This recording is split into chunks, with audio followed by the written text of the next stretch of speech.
And it's Every going day live. I have a bad head. It's going live. I told you, just put a smile on your face.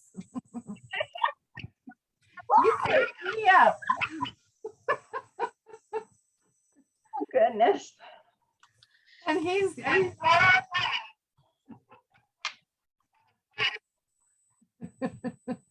okay, guys. We are live. I am so excited to be with you guys this morning. It is chilly outside, but it shows to be a decent day. Fall is definitely coming. I have to say thank you. I love the idea of the three of us getting together. I think we all offer a very unique perspective into what goals we're trying to attain. So let me introduce everybody in case there's somebody who doesn't know who we are. This is Nikki, so wave your hand.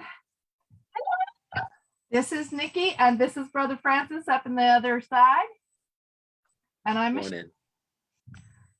So we're going to talk a little bit about you guys, about our Breakthrough Connections workshop. And I'm really loving the idea of teaming up with you guys because I've worked with both of you at various levels and I can't be more blessed. Aw, I'm excited that you guys accepted, well, one, I'm excited that we had kind of a similar idea in the works. And then it was like Brother Francis was just a natural, kind of like, let there be light, and there it was. And, you saw Brother Francis and it just, and yeah. Oh, wait a minute. Now that hat is going to get too small and those here on a bus. Yes. Telling him how great he is. I have to bat him down a few times. Yeah, she does that quite often. I'm so honored that you two know so many people here in the metaphysical spiritual community. So for me to be chosen to be a part of it, I'm very humble about it, And at the same time, I've been saying for years, I just need an opportunity to be with a couple of people so people know that what I do is legit, because and we all experience that, you're doing. I'm not often bragging about what I'm doing. I just been doing these little snippets of things along the way, like my own podcast since 2008 and didn't know where it was headed, something said, stay on the path, don't get off yet. And then I meet Michelle, and then I meet Nikki, then I meet all these other people. And then something says, guess what? What? You're on stage. What do you mean I'm on stage now? What? Not ready. So I'm happy. I'm happy that I got chosen in whatever way I got chosen. And I can't wait to get started. So, and interesting as it is. Let's talk a little bit about, because there was a concept of what all of us wanted to see happen. And the concept is that we had seen a lot of these light worker kids coming in. They don't need training, they need support. Yeah. Aspect, so many people, I have to say, the vibration doesn't really settle until 12 or 13, but that doesn't mean that you can't, with love and support these kids to being open. And that was your goal in your business, right, Nikki? Yeah. I was one of those kids. I in utero, I have memories of that, which is weird. People are like, that sounds crazy. And I'm like, no, I can remember feeling my mom when she was sad. I can remember, all of those things. And so then when you're out here in the world, it's like, whoa. And I had all these gifts, is what my family called them. And I remember being told, that I was crazy, or once a kid hits a certain age, it's no longer their imagination. People will write it off for a while as, oh, they've got a really overly active imagination. They're great at playing and pretending. Well, they started realizing I sucked at pretend play. I sucked at having an imagination. Like when it came to reading, you know, you're learning how to read. I couldn't read until probably like the 5th, 6th grade because I could not picture what was going on in the story. I could repeat it back to you though, like word for word. So that's how I was getting by. But one teacher caught me and she realized she's not reading. She's not comprehending. She's not even, and people would ask me, well, what do you see in the, I don't see anything, but I see this person over here and they're like, there's no one there. I heard the little girl in the house that we lived in down the hall and her mom, there's no one there, you know? So it was like, I started noticing, and it really hit home when my cousin passed away during COVID, just before COVID. And first time I meet his daughter is at his funeral, and she's a baby. And she's already exhibiting, you know, being an empath, being a medium. She's already showing all of these things, and she's a year old. And it started really hitting home to me that these kids need support. Like they're going to figure out how their gifts work. And as they get older, yes, they will need a little more, I don't want to say training, but just a little more like guidance or mentorship, so to speak. You know, it's great when you meet people who have your gifts, who have similar. And so it's like, oh, I'm not crazy. Like I love talking to Michelle because I don't sit there and go, okay, I'm not crazy anymore. Like, you know, or she thought she was crazy too. Okay. And she knew she wasn't. Like, you know, you're not. So that was where I really started. The concept had been building, and then it was like, this is what I'm supposed to do. This is what needs to happen, because these kids do. I'm seeing these kids more and more. As things are happening in the world, more light worker kids are, and all kids are born that way. But I'm seeing, it doesn't matter how far back you go. It's just the mentality when we incarnated that we bought into. So like if we bought into the poor mentality, we would be in a third world country, but we didn't.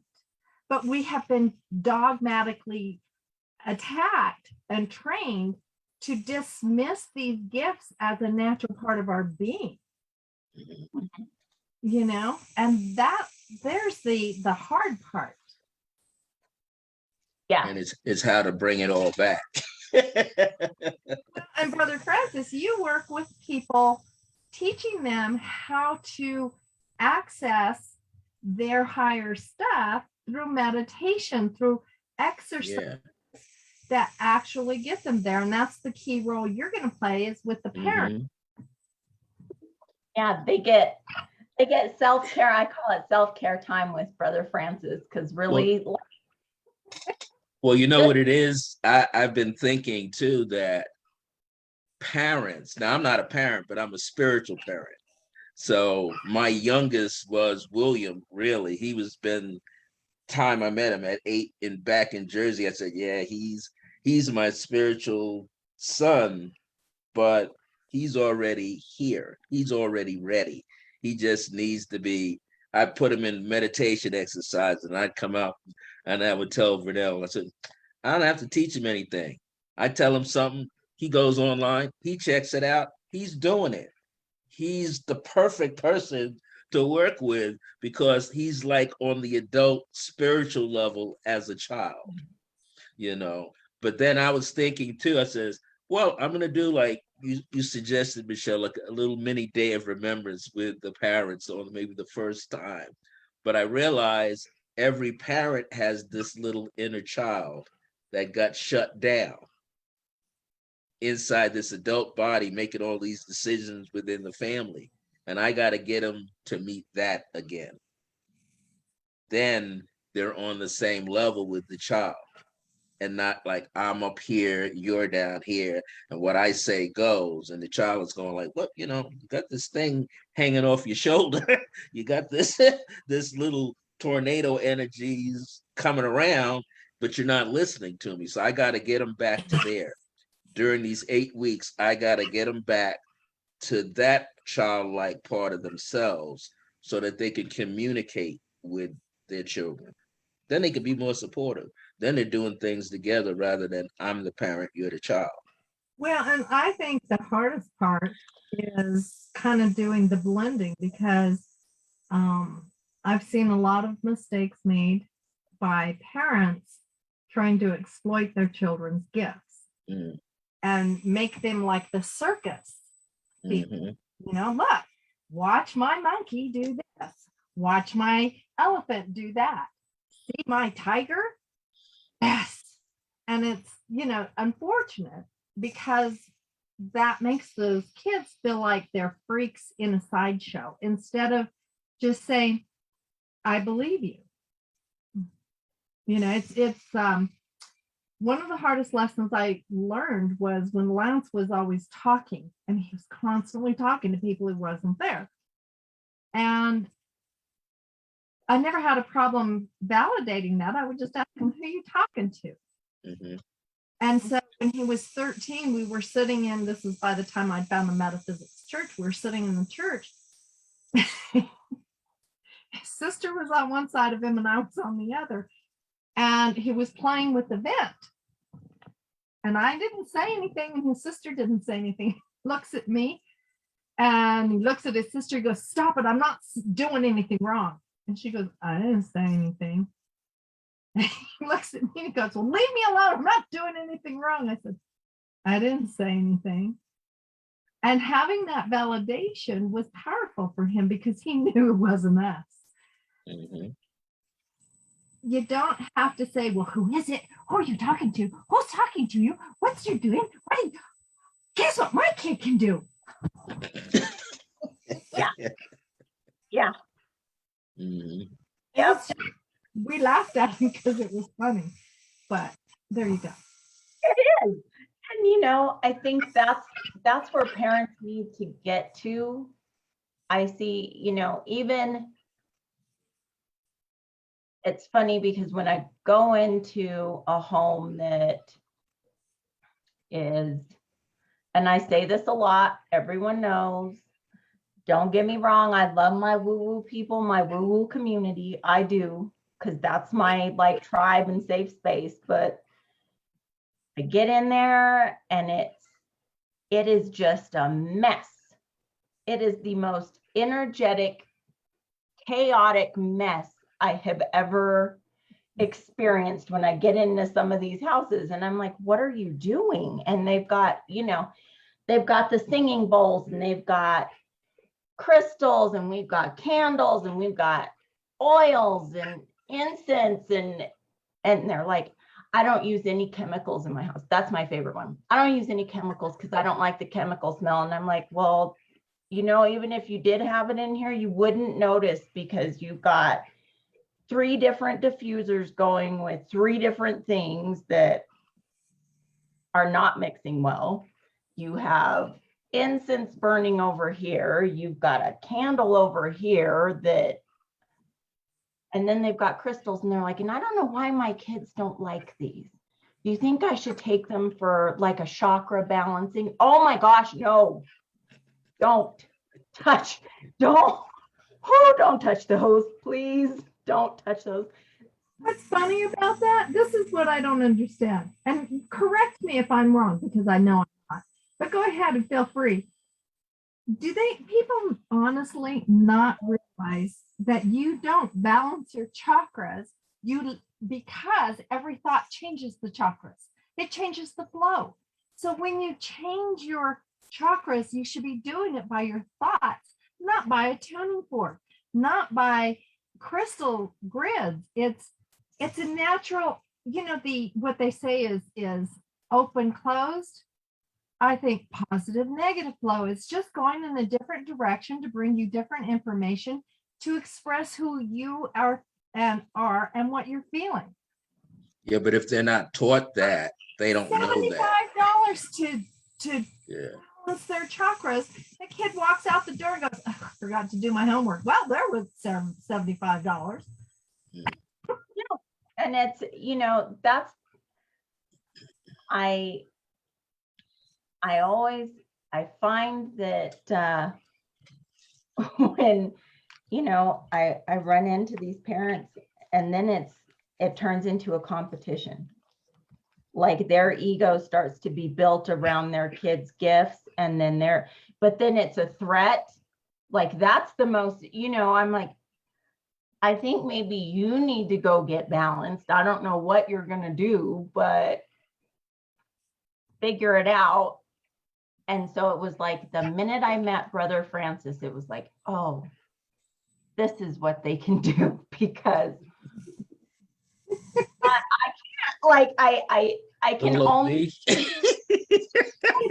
No, hold so much.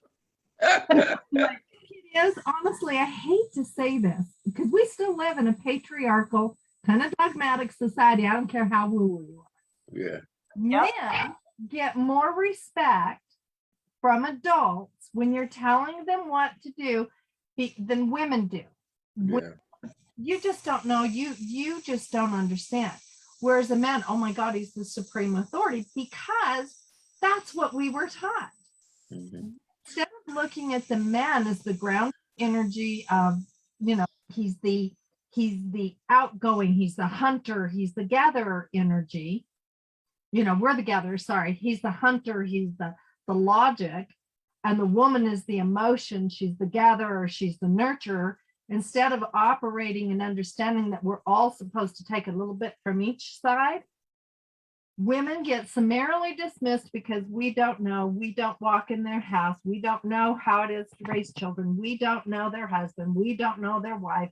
We don't know. What the hell? You trust me with your kid, but you won't follow what I say? So we're throwing him under the bus is what we're doing. Well, I thought about that all week. I was going like, I'm gonna be in that back room blocking the door. I'm gonna have a hockey goalie outfit on. And I'm gonna be dragging Paris back into the room. You know, because they're looking at a man who was born emotional. I've been emotional my entire life. All my friends would say, "You're nothing but a big crybaby." But then now I meet them 30, 40 years later, they go, "How do you do it?" Well, the big crybaby is now here to help you. You haven't shed a tear once. You're afraid to cry in public. You're afraid to cry in front of your wife. You're afraid to cry. And then you walk around with all this pent-up anger, trying to explode it on people when you're imploding every moment of the day. When are you going to let go? Stop being angry about it and really get in touch with your feelings. Then you can understand what your wife is going through, what your mother has been going through, what your sister has been going through, what the women in your family have been going through. And it's okay to nurture their children. Yes. Who are right there. You know, we've taken that aspect, I think, away from women too, which is why you're in a really good position, is we've made it difficult for women to feel like they can nurture their kids and by their intuition. Right. We're so used to, I remember Lance would go to the grocery store, Tanya would be horrified. He would wear his cowboy boots, his little running shorts, a tank top, and a cowboy hat. And he dirty face and all. And she'd go, "Why are you embarrassing me like this?" And it's like, it's not embarrassing. It's Lance. That's who he is. He's running around and he's having a good time.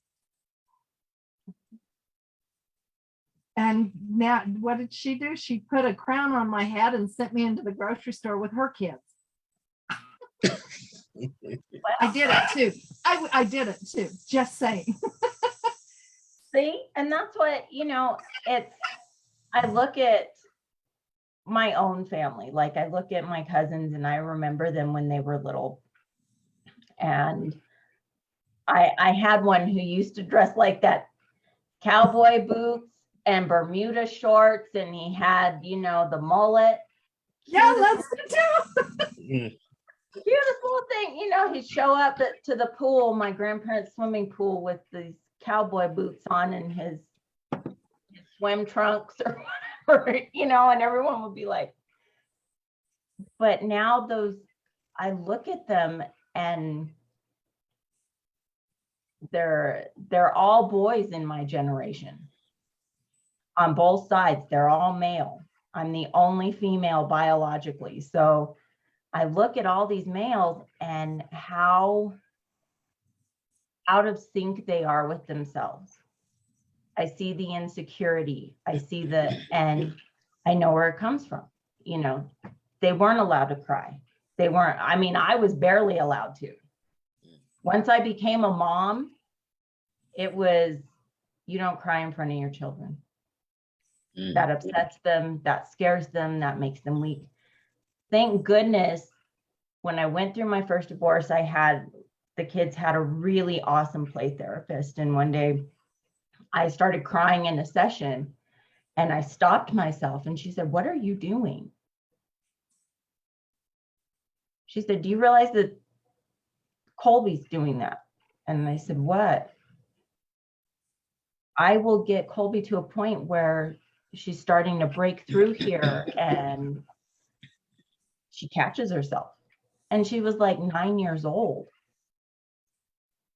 And I said, "Well, I'm not supposed to cry in front of them because they need me to be strong. I can't be weak. I can't be." And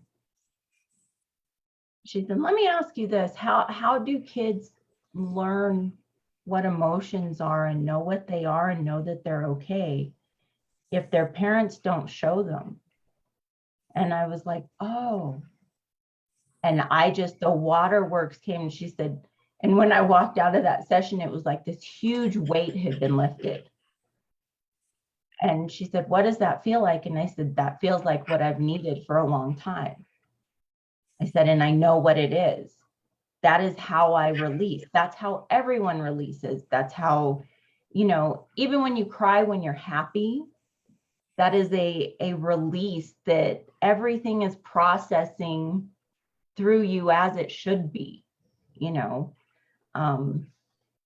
So after that, I was like, anytime someone said I am not supposed to cry, or I would hear a mom say she wasn't supposed to cry, or a dad, or I'd hear a parent, and normally I would keep to myself, kind of.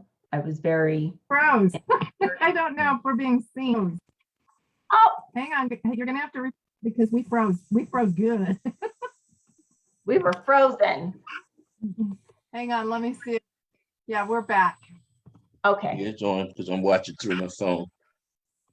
It's moving. Go ahead. So I don't know where I left off, but anyways, point is every time I see somebody crying or they're about to cry and they stop themselves, I'm like, "Why are you doing that?" I ask the same question. Well, you know what I figured out a long time ago is my mother was in recovery, and she said to me that the first time that she drank was the first time she felt normal. And through the years, I have found that some of the most spiritual, metaphysical people, when they incarnated, I've read it. They use drugs and alcohol to suppress why they're here, and it puts them back because it's a lot of fear that when you're raw in your emotion, when you come into a world that is no emotion based, there's a lot of dimensions in which emotions don't play out like they do here. They have universal love, which is not feeling love. It's about being at peace. It's about being in connection and harmony, which is a whole different aspect, and where people keep looking for divine love, they're looking for it in other people instead of within. And these kids that are coming in at a time where the fear is so powerful that we're trying to get them in a place where they feel safe and that they feel confident. And so they don't buy into that fear as the monumental task. But it's the necessary, most necessary is grabbing these kids and the families that want to understand this, that fear is an illusion. Fear creates our negativity. Fear creates our lack. And when we start recognizing that we're wonderful beings of light and love, that we're great people, that there is abundance for everybody and everybody can have it equal. And abundance doesn't mean wealth. If I had inherited $10 million when I was 18 years old, would I be the person I am today? Hell no. I would be a totally different person. But so my path was one that was very strictly followed. I didn't live homeless, but I had to understand that I was living in fear to move past it. That I think that our goal is to teach these people that want to come to us for this workshop. And by the way, let's tell everybody, this is our kickoff workshop. So this prototype, we're giving it at a special rate because we want people to see the benefits. Right. So if they want to get in on the ground level, this is the one to join. Mm-hmm. Yeah. But we're all pumped and we haven't ruined ourselves by doing repetitive stuff. Well, this will be a great opportunity though for them, a very good opportunity, because they, just like for us, it's the prototype. For them, they are the prototype, so they get to go through the process with us, and I think one of the greatest things is we all three of us, from our childhood right into our adulthood, are still transitioning and finding these other parts of ourselves that we say, oh, wow, I got this. I got to bring this out. I got to polish this up. Or I don't have to polish this part of myself up. Just leave it alone and let it fit. So what they're dealing with is like we have on our flyer here, 3 people with over, 3 decades of information. But at the same time, we never said we're masters. We said we're here now. And we want to share this moment of here now so that you can get to your moment of here now, and not 10 years later. Yeah. And I think the timing is perfect for this because we're coming through our spiritual review. Mm-hmm. And coming through that spiritual review, we have the opportunity to learn how to do things differently. And we have 3 more years of going through this great awakening to get out of fear. So the faster you go through and lose it, the more light you create. The more light you create for yourself and your family, the more you're going to affect the neighborhood. We can move mountains if we all just understood that. That's why I'm here. Why you're here, Michelle? I was getting ready to ask, and why are you here, Michelle? Why did you sign on with us? Why do you think we had this brainchild, this spiritual? Well, because all of us are teachers, okay? And we're not teaching, we're teaching truth. And when you're teaching truth and you're reaching out with an open heart and you're embracing people and you're you want people to lose the I can't. My job is to get future teachers ready. Mm-hmm. That's what my job is. And, working with littles, working with, tweens, and then young adults. Each one of them has a place in the hierarchy. And what's funny about this is that while the adults, I never understood this, and I'm so excited to be able to bring this that I learned with my kids. You know, I used to raise my hand and say, blue, when they were babies. See the blue, you know, and you can change your field. You can change anything you want. You have this deeper, higher connection so that they don't forget that they don't come from just a sperm and an egg, but they come from multi dimensions and that they have multiple lives. They are probably living simultaneously because time is spherical. They have thousands, tens of thousands of incarnations. Let this be the one that gets them to the next dimension instead of sticking around in fear. Mm-hmm. That's what I'm here is for the greater pictures, to give that push up to both parents and kids into working with the higher consciousness. Well, did you know, I know Michelle knows, but Nikki, you probably recognize it too. Brother Francis is not really an adult. Yeah. Brother Francis is a big old child. I was just swallowing at that point. You know, I tell my nieces and nephews when they come through and they go like, you have a tigress and a kung fu panda up on your bookshelf. I said, yeah. You got a door monkey. I said, he's like Mustafa. Like, what? Why? And then their children go like, this is so cool. He's even got shades on top of their head. I said, well, it's my therapy. If I have a rough day of having to be an adult, Yep. I can turn and look at these stuffed animals to remind myself, why are you taking yourself so freaking seriously? You're not perfect. You're here to be now in the present moment and get back into the now. So I think a lot of these parents might be a little shocked when they find out that I saunter into this room. I have this childlike attitude, spirit, you know, but hopefully that will get them to lighten up.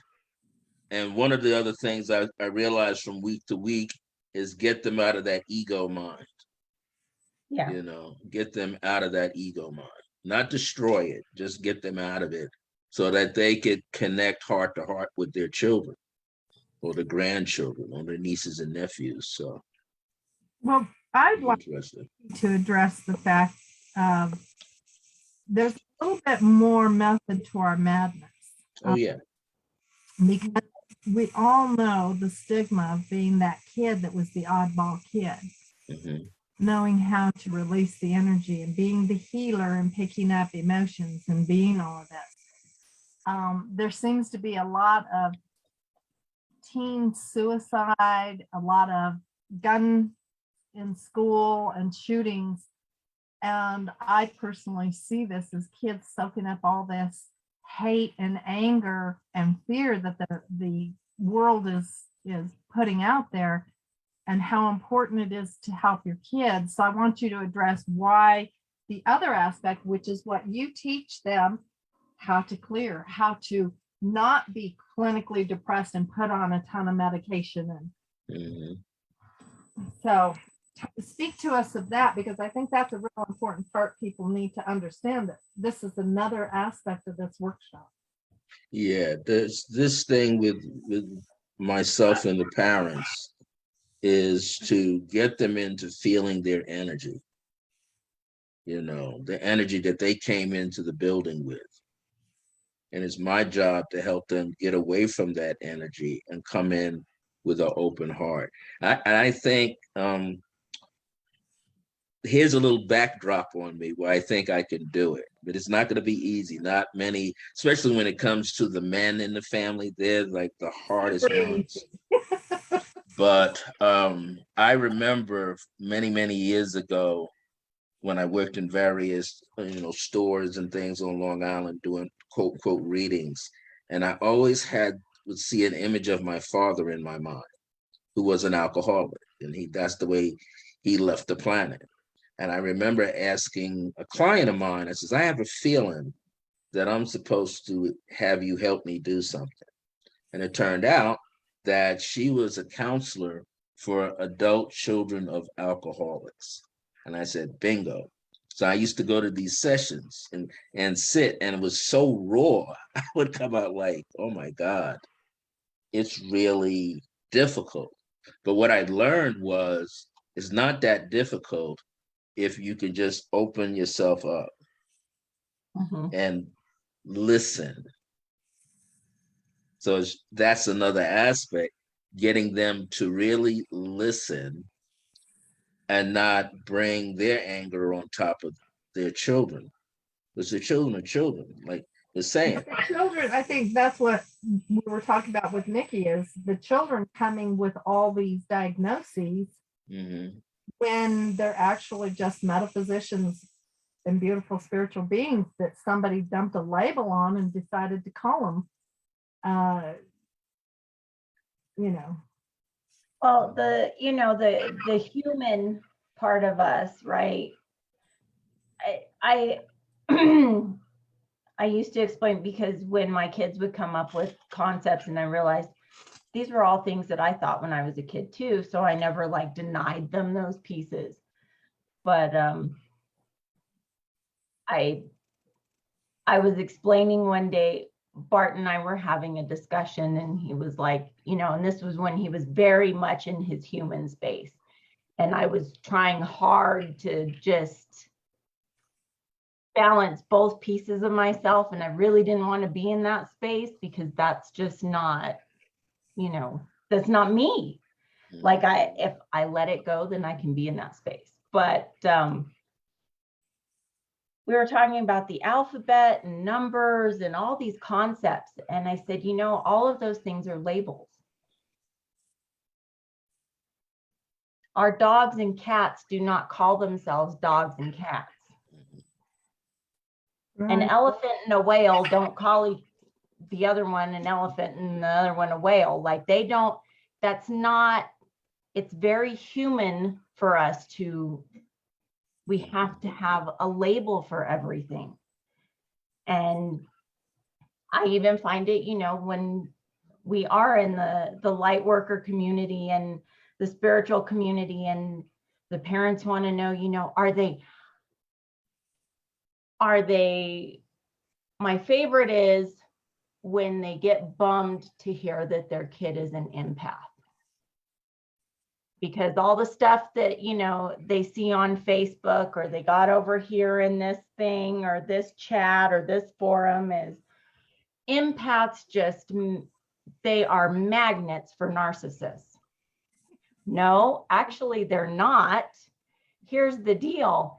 It's this crap that they grow up with brings in the narcissist. It is not that they have. You taught them to do that. I'm like, this is you. This is on you. They find these people. Like, and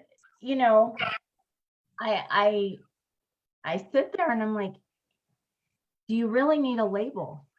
Like the label I had when I was a kid was gifted, and that was it. There wasn't an explanation of, okay, she's seeing things, she's talking to dead people, she's an empath, she's like all of these things. There wasn't a label. And my grandmother had those labels because she had worked with metaphysicians. She had worked with, the woman studied everything that she possibly could, every religion, every books, all the time, just so that she could learn more and more, And she worked with psychics. She worked with, she met with all these people, and never once did she put that label on me. And that's a blessing. And so every time I walk in and someone says, well, what do they do? What do they, there's a show out right now for psychic kids on TV. They perform. Yeah. What circus can we put them in? I'm like, this isn't freak show. This is about teaching them to feel normal. Normal. About This is teaching normal them for to them. say, this is normal. This is how humanity is supposed to be. You just haven't been stupid enough to buy into the other aspect of humanity, which is fear. It's, you know, I talked with someone the other day and I said, you know, when you're telling your kid, I can't, you failed. You've told them they can't. You have to teach her that she can reach for any star that she wants because you see in your child the possibilities. So why are you telling her you can't do it either? Well, I can't do that. Yeah, there's a very the time concept for humans kicks in. And I speak all of this from being in those places. Like, I was that kid in school that I was constantly, you know, chameleoning myself, being a chameleon and trying to fit in every group because I didn't feel like I fit. Then I would hide things. I would deny things that I knew. You know, I had the boyfriend who was doing this or that, and I knew it, but I would just push it aside because no, then if I said something, I was crazy, but then later on, you know, it's true. But if you say before, and I was suicidal. I was suicidal up until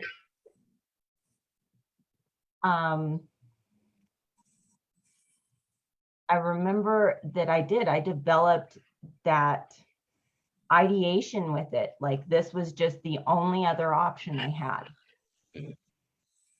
And it finally broke when I attempted in front of my kids. They came around the corner and saw me, and Colby screamed, "No, mommy."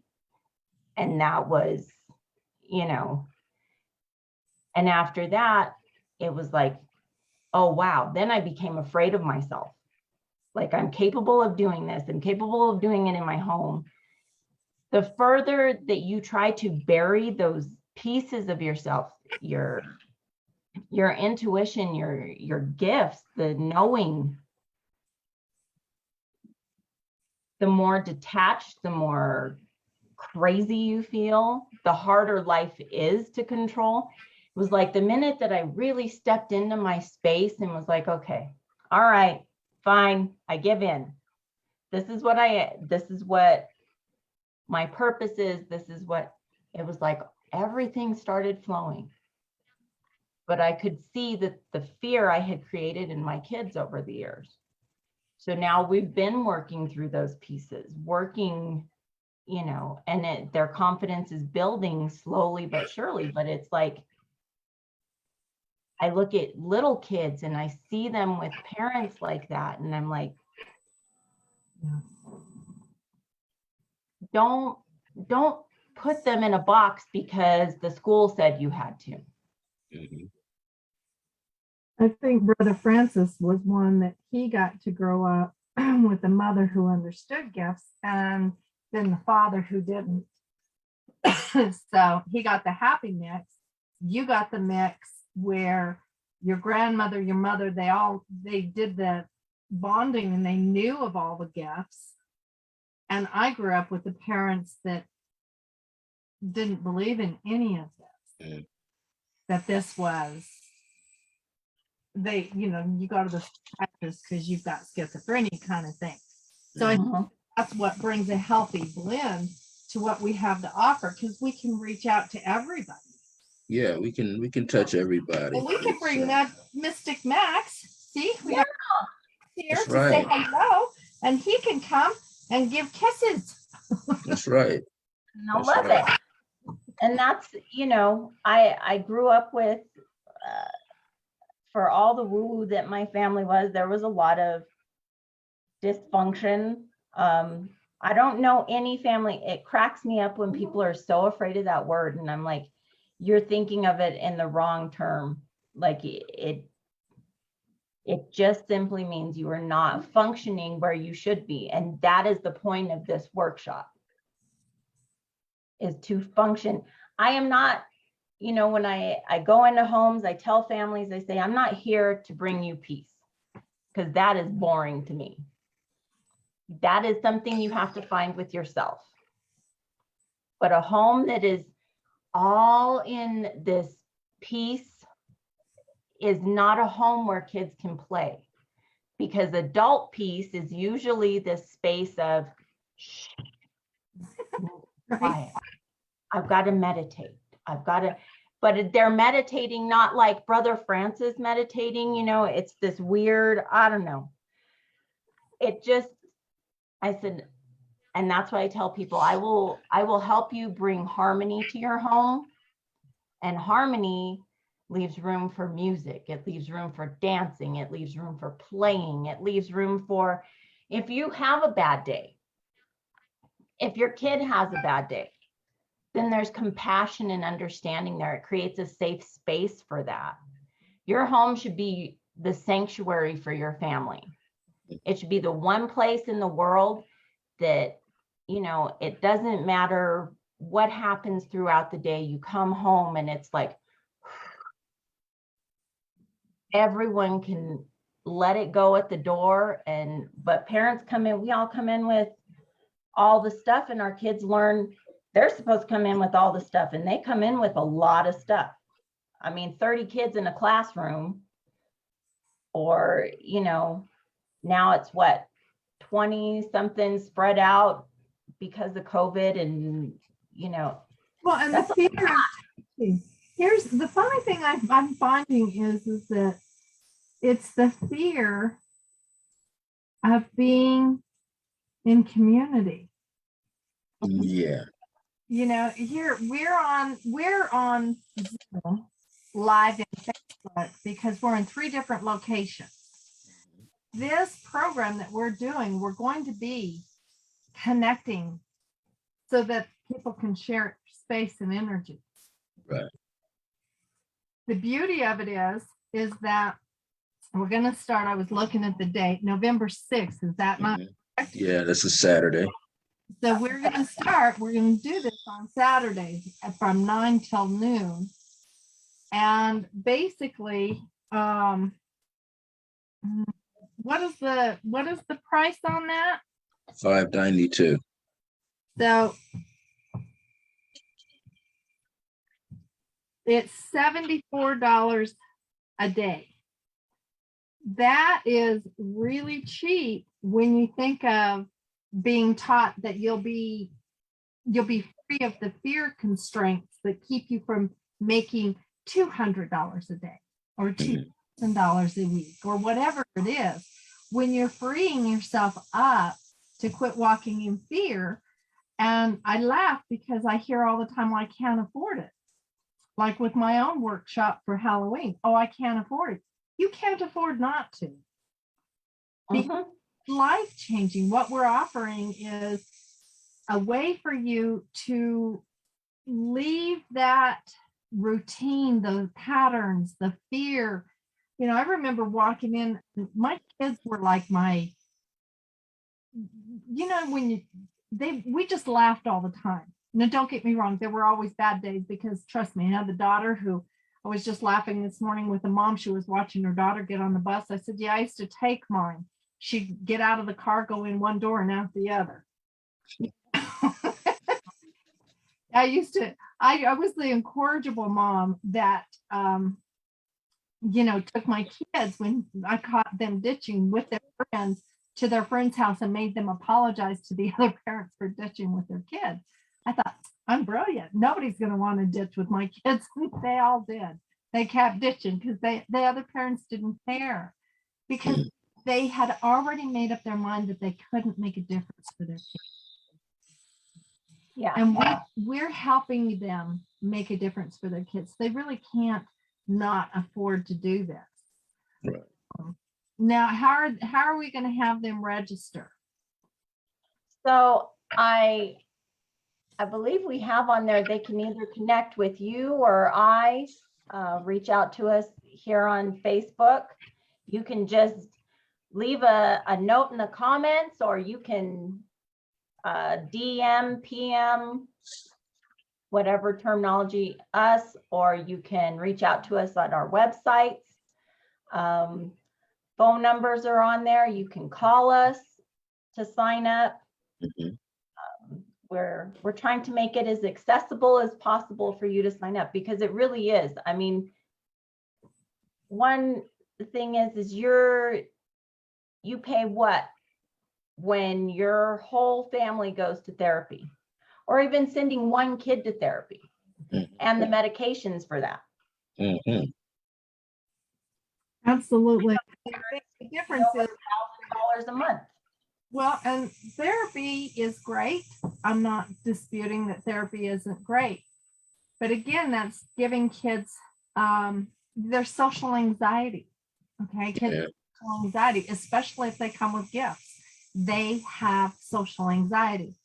How pleasant would it be for your kids to be able to sit in a room of kids who have the same thing, to learn how to deal with it in a way that they finally get to relax for one day a week until they can learn to integrate everything that they're being shown.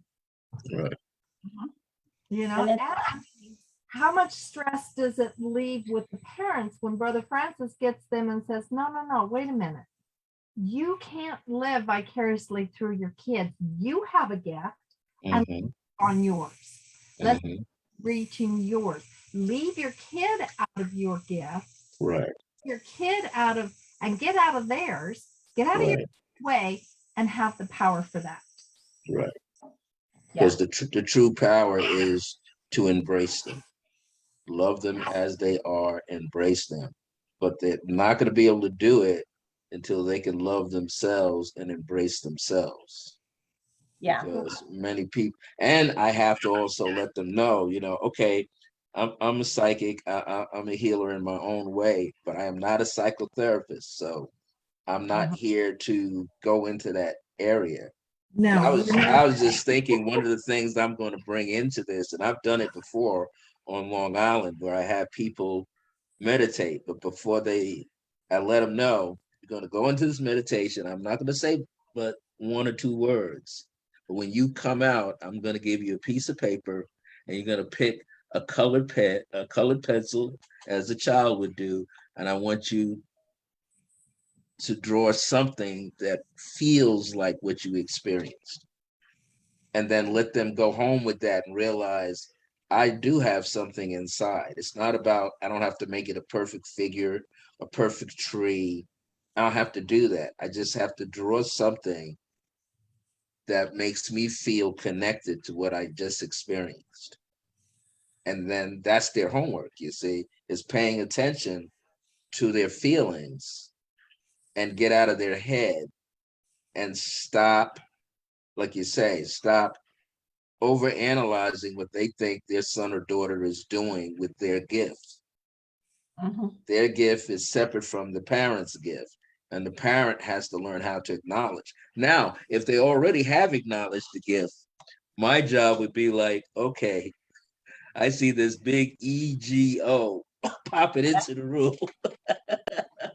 And you can't have that ego conducting everything, or you're not learning.